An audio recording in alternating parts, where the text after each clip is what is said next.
बिस्मिल्लाहिर्रहमानिर्रहीम। वीवर्स, आज मैं आपसे देगी आलू गोश्त की रेसिपी शेयर करूंगी। उसके लिए सबसे पहले मैंने एक अदद कढ़ाई रख दी चूल्हे पे और इसमें मैं ऐड करूंगी आधी प्याली कुकिंग ऑयल। बिस्मिल्लाहिर्रहमानिर्रहीम। बहुत ही शानदार सा आज हम देगी स्टाइल आलू गोश्त बना रहे हैं जो बहुत ही लजीज बनता है। और इसे थोड़ा सा गर्म होने देंगे कुकिंग ऑयल को। एक बड़े साइज़ की मैंने प्याज ली है और इस तरह से मैंने इसे चॉप कर लिया है। ये इसमें ऑयल में डाल देंगे और इसे हम 3 से 4 मिनट फ्राई करेंगे। बिल्कुल लाइट गोल्डन फ्राई करेंगे इसे। अब मैं इसमें चिकन ऐड कर दूंगी। बिस्मिल्लाहिर्रहमानिर्रहीम।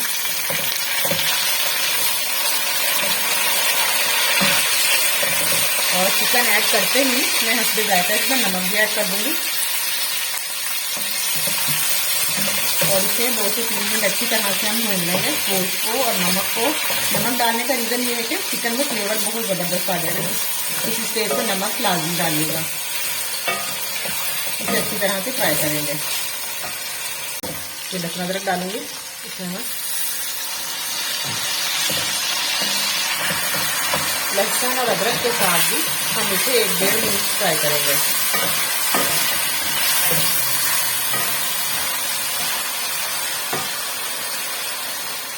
लहसुन अदरक के साथ भी अच्छी तरह से चिकन को भून लिया है, बहुत शानदार था। और अब मैं इसमें डालूंगी टमाटर। 3 दरमियाने साइज के टमाटर लिए थे, वो इसमें शामिल कर दूंगी।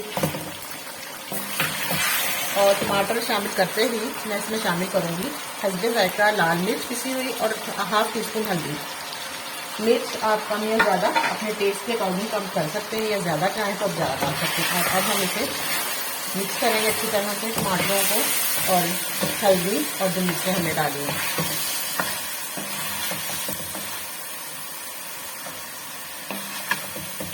अच्छी तरह से इसे मिक्स करके और इसे कवर कर देंगे 10 से 12 मिनट के लिए। पानी की ज़रूरत नहीं है, टमाटर इसमें काफ़ी हैं तो हम पानी बिल्कुल भी ऐड नहीं करेंगे।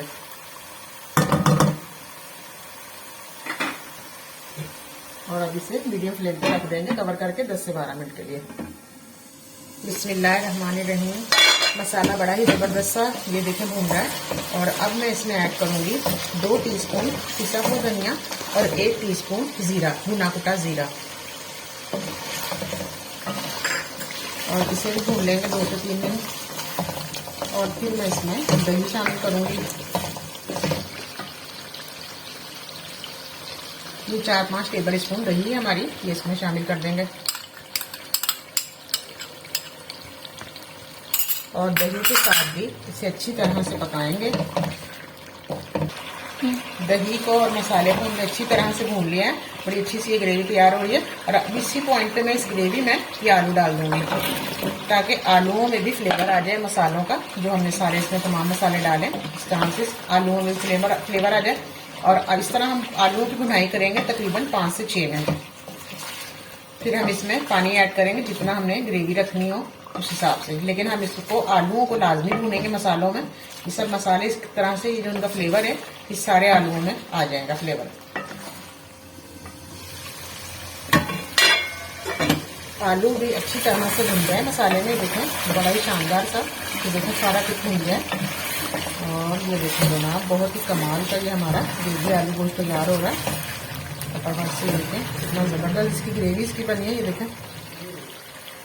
और इसे मज़ीद 1 से 2 मिनट और भूनूंगी। और इसी दौरान अगर आपने मेरे चैनल को अभी तक सब्सक्राइब नहीं किया तो जनाब फटाफट से चैनल को सब्सक्राइब ज़रूर करें और वीडियो को लाइक ज़रूर किया करें, वीडियो को फुल वॉच किया करें और वीडियो को शेयर भी किया करें ज़्यादा से ज़्यादा। और अब मैं इसमें पानी डालूंगी जितना हमें इसकी ग्रेवी, जितना हमें इसका शोरबा रखना है उस हिसाब से। बिस्मिल्लाहिर्रहमानिर्रहीम।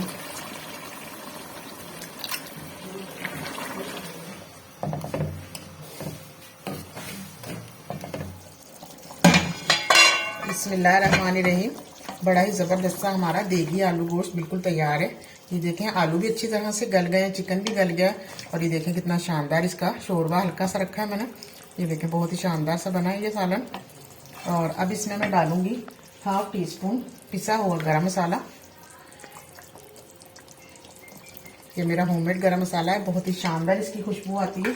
और इसमें डालेंगे हरा धनिया, क्योंकि हरे धनिया के बगैर तो सालन बिल्कुल अधूरा लगता है। ये देखें हरा धनिया डालते ही सालन का लुक चेक करें कितना ज़बरदस्त हो गया। और अब मैं कर दूंगी फ्लेम बंद और इसे रख दूंगी 10 मिनट के लिए कवर करके, ताकि जो हमने गरम मसाला डाला है इसकी खुशबू अच्छी तरह से सालन में आ जाए। ये फ्लेम किया मैंने बंद और इसे 10 मिनट बाद डिश आउट करेंगे। बहुत ही शानदार आज की रेसिपी हमारी देगी आलू गोश्त की बिल्कुल तैयार है व्यूअर्स। इसका लुक देखें कितना शानदार है, इसी तरह से इसका टेस्ट भी बहुत ही ज़बरदस्त बनता है। और ये आम रूटीन में भी हम लोग बनाते हैं, तो इस स्टाइल से बनाएं आलू गोश्त, बहुत मज़ेदार बनेंगे और सब आपकी करेंगे तारीफ। तो अब मुझे नेक्स्ट वीडियो तक के लिए इजाज़त दीजिए। चैनल को सब्सक्राइब जरूर करिएगा, वीडियो को लाइक जरूर किया करें और ज़्यादा से ज़्यादा शेयर किया करें। मुझे नेक्स्ट वीडियो तक के लिए इजाज़त दीजिए। इंशाल्लाह मैं फिर आऊँगी दोबारा बहुत शानदार रेसिपी लेके। तब तक के लिए अल्लाह हाफिज़।